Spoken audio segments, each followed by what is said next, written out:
कदाचित जर तुम्ही महाराष्ट्राचे मुख्यमंत्री आज असता, माझे मार्गदर्शक आदरणीय गडकरी साहेब, एकमेव मंत्री ज्यांचा दरवाजा सगळ्यांसाठी उघडा असतो. विरोधक म्हणजे वैयक्तिक दुश्मन. विरोधकांना सन्मानाची वागणूक देऊन, आदराची वागणूक देऊन आमची कामं मार्गी लावता. तेव्हा तुमचं वैयक्तिक पत्र जेव्हा मला आलं तेव्हा मला मनातून आनंद झाला. माझ्या वडिलांचे जवळचे मित्र सर, तुम्ही ते पण दिवस बघितले. बापू हो हो म्हणतायत त्या ठिकाणी. सरांकडे बटाटा वडा आणि पोहे पण ते दिल्लीत खूप चांगले देतात. हा म्हणजे आवर्जून सर तुम्ही नाश्ता आम्हाला देत असता. व्यासपीठावर उपस्थित आदरणीय केंद्रीय रस्ते वाहतूक आणि महामार्ग मंत्री, माझे मार्गदर्शक आदरणीय गडकरी साहेब, आदरणीय देशमुख साहेब, आदरणीय सचिन कलशेट्टीजी, आदरणीय माझ्या सहकारी ज्योतिताई वाघमारेजी, आदरणीय वैद्यजी कल्याण शेट्टीजी, मी काय म्हणाली नाही, मी घेतलं तुमचं नाव.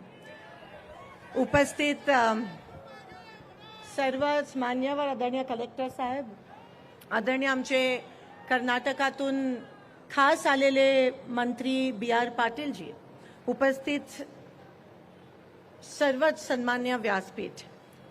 गडकरी साहेब, मी आपले मनापासून आभार मानते.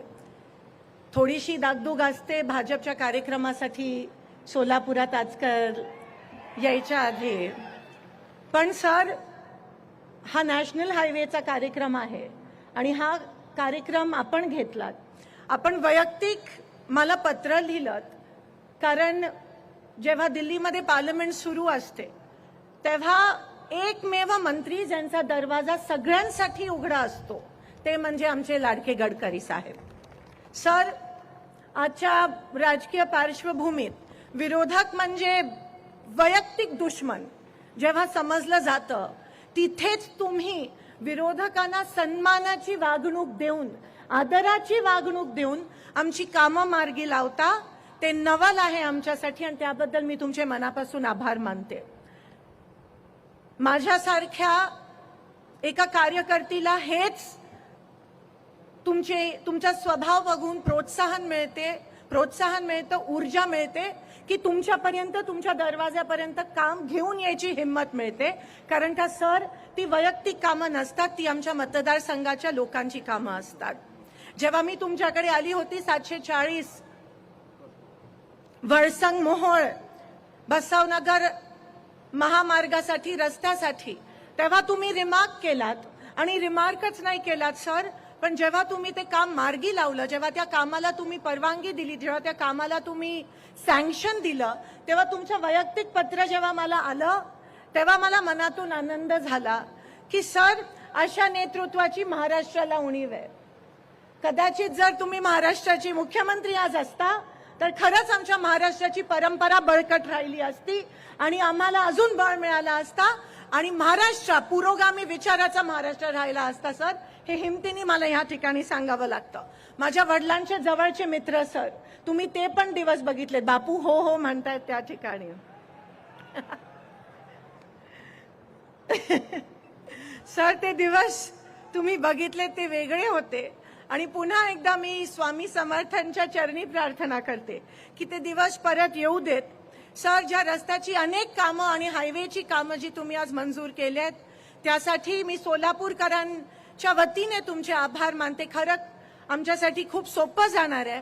हा रस्ता खास करून जो वळसंग मोहोळचा रस्ता आहे सर, सोलापूर शहरातून खूप जड वाहतुकी जातात आणि त्याच्यामुळे लहान लहान चिमुरडी मुलं त्याच्यामध्ये चिरडली जातात.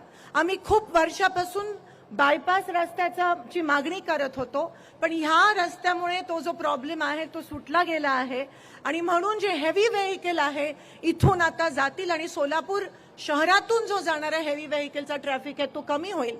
त्यासोबत कल्याण शेट्टीजी म्हणाल्याप्रमाणे जो शेतकऱ्यांचा माल आहे त्याची देखील मूव्हमेंट या रस्त्याच्या माध्यमातून योग्यरित्या होईल. सर, मी जास्त वेळ घेत नाही, पण NHAIच्या ऑफिसर्सचं मी मनापासून त्या ठिकाणी अभिनंदन करते. सगळ्यांना घेऊन, सगळ्यांना एकत्रित घेऊन कोणत्याही भेदभाव न पाळता ते काम करत असतात.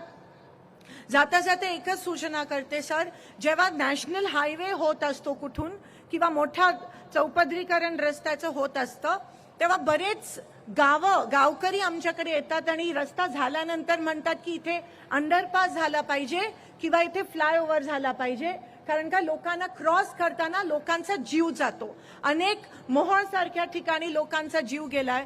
म्हणून एवढी विनंती करते, सूचना देण्यास मी एवढी मोठी नाहीये, पण विनंती करते की जेव्हा हे रस्त्याची कामं होतील तेव्हा कृपया करून सगळ्या गावकऱ्यांचं त्या ठिकाणी म्हणणं ऐकून जिथे अंडरपास करायचं असेल तिथे अंडरपास किंवा जिथे फ्लायओव्हर करायचं आहे तिथे फ्लायओव्हर करण्याची आदेश आपण आपल्या ऑफिसर्सना द्यावे अशी विनंती करते. सर, पुन्हा एकदा आपले मनापासून आभार मानते की तुम्ही ही रस्त्याची कामांना सँक्शन दिलं आणि आमच्या सोलापूरकरांचं भलं केलं. सर, एकमेव कधी कधी वाटतं की केंद्र शासनामध्ये खरंच तुम्ही काम करत असता आणि सरांकडे बटाटा वडा आणि पोहे पण ते दिल्लीत खूप चांगले देतात. म्हणजे आवर्जून सर तुम्ही नाश्ता आम्हाला देत असता आणि त्याबद्दल पण नाश्ता पण देता आणि आमची कामं पण करता आणि कोणत्याही राजकीय भेदभाव न ठेवता तुम्ही सर आम्हाला मदत करता, आमच्या लोकांना मदत करता. त्याबद्दल तुमचे मनापासून आभार मानते आणि आपली रजा घेते. धन्यवाद. जय हिंद, जय Maharashtra. Jayesh दर्बी collection cotton, linen यासह अनेक ब्रँडेड कंपन्यांच्या सुटिंग शर्टिंगसाठी जयेश दर्बी कलेक्शन, 7 रस्ता मोदी पंकाविरी जवळ सोलापूर. सोलापुर के इतिहास में पहली बार छोटे फंक्शन के लिए हॉल रेंट होगा 0 रुपए. स्पाइस एंड आइस इवेंट्स की सुपर सेवर ऑफर. कोई भी छोटे फंक्शन के लिए आज ही संपर्क करें. Spice end ice events.